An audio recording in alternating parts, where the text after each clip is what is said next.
Coming up on First at 4, one Kentucky community plans to honor the life of a man killed in a golf cart accident. And former President Trump is set to surrender in Atlanta in a matter of hours. Plus, a first alert weather day continues as we are tracking heat and storms. The details coming up as Mountain News First at 4 starts now. Dedicated to Eastern and Southern Kentucky, this is WYMT Mountain News First at 4. Good afternoon, I'm Steve Hensley. First at 4, more dangerous heat is possible tomorrow, along with a few storms. It is a first alert weather day, and meteorologist Cameron Aaron is here with more on what to expect. Cameron?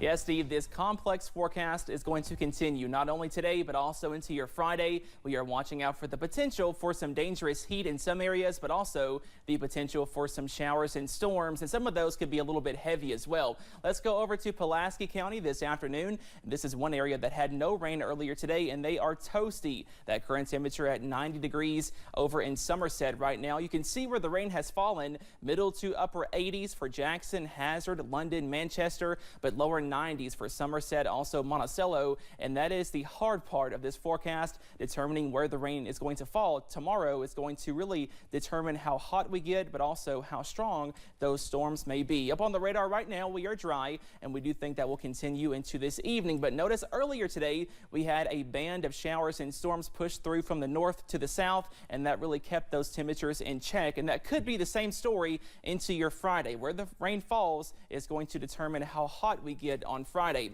Into this evening, though, we do stay dry under that partly cloudy sky. Those overnight lows falling tonight, mild and muggy into the middle 70s as you wake up on Friday. But again, more heat is possible on Friday, and also more storms are possible on Friday. All those details coming up in just a few minutes. Steve? Cameron, thank you. One of the two people involved in a golf cart accident in Richmond has died, and one member of the community already has plans to honor his life. Lucy Bryson spoke to organizers today about an upcoming fundraiser. It's a combination of the love of music and a call to serve that inspired local musician Nicolas Cassetta to help remember the life of a man who once helped him. There was a young man named Austin Short. He would come to my shows. Very, very nice young man, and he tragically lost his life over this past weekend. Cassetta first met Short when his motorcycle broke down a few years ago. I was riding my motorcycle up this highway right here, and it broke down. They helped me load my bike up in the back of a truck, and then we drove it to the shops. Cassetta and his band, Nick Cassetta and Company, have done fundraisers like this before, but because Short was a friend, he says this means more. For me, it just feels like another day, like this is what I'm supposed to be doing. The fundraiser will be a concert for the public. The band will play Monday at the Champions Bar and Grill, and all are welcome, even if they can't donate. If they can't give, then just to be there for it in support of it. But if they can, I'm going to have a big bucket set up on stage with his name on it, and every dime that goes in there, we're going to take it and we're going to present it to the family. All to show the family that the community is behind them in a time like this. I just hope that that money might act like a little light through the darkness of this time, you know. In Richmond, Lucy Bryson, WKYT. The fundraiser will be held at Champions Grill this Monday. The event begins at 7 p.m. The Kentucky Education and Labor Cabinet released new unemployment numbers today. Unemployment rates rose across 98 Kentucky counties between July 2022 and July 2023. In our area, Martin County recorded the state's highest unemployment rate at 10.5%. Magoffin reported 9.7%. Usually Magoffin is on top. Carter and Elliott each had 8.8%.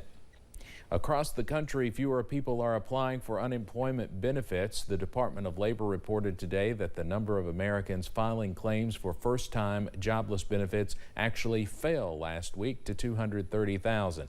That is a drop of about 10,000 from the week before. But jobless claims nationally are still below pre-pandemic levels, which points to a resilient labor market despite inflation and high interest rates. A Letcher County town now has a new city hall. The city of Fleming Neon purchased the Carty Funeral Home building. Officials say it was the only building downtown that was not damaged by water during the July 2022 flood. The police chief says city officials are already moved in.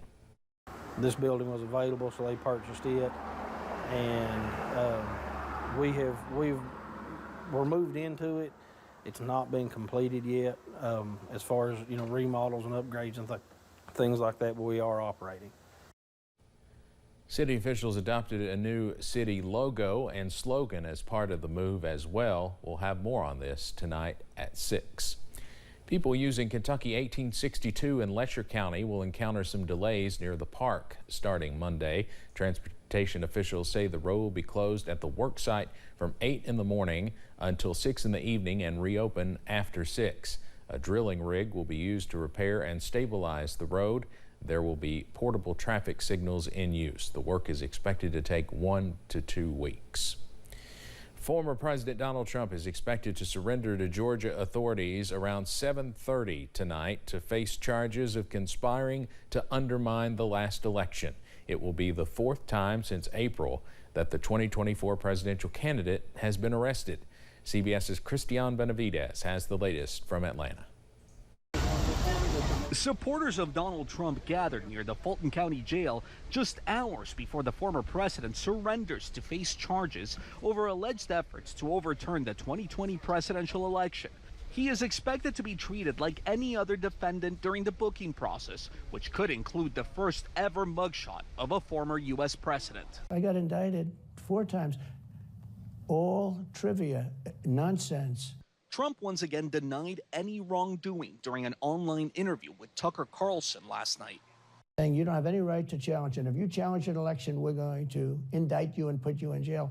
With security tight, Trump is expected to make a very brief appearance. His bond has already been set at $200,000. Trump was indicted with 18 co-defendants. Some of them have already surrendered, including his former personal attorney, Rudy Giuliani, who was charged with 13 counts for pushing false election claims in Georgia. This indictment is a travesty. I'm being prosecuted for defending an American citizen. Late Wednesday, a federal judge denied requests from 2 co-defendants, former White House Chief of Staff Mark Meadows and ex-Justice Department official Jeffrey Clark. Both wanted to delay their surrender, but will now have to turn themselves in by Friday or face a warrant for their arrest. Christian Benavidez, CBS News, Atlanta. Trump is already facing federal charges in Florida and Washington, along with state charges in New York. In our next half hour, we'll talk to one of our D.C. Bureau correspondents about what is expected to happen tonight and what's next. Coming up on First at 4, officials in Japan are taking a controversial step in releasing treated radioactive wastewater from a power plant. And we are watching out for more heat and storm chances as we end this week. Your full forecast coming up right after this break.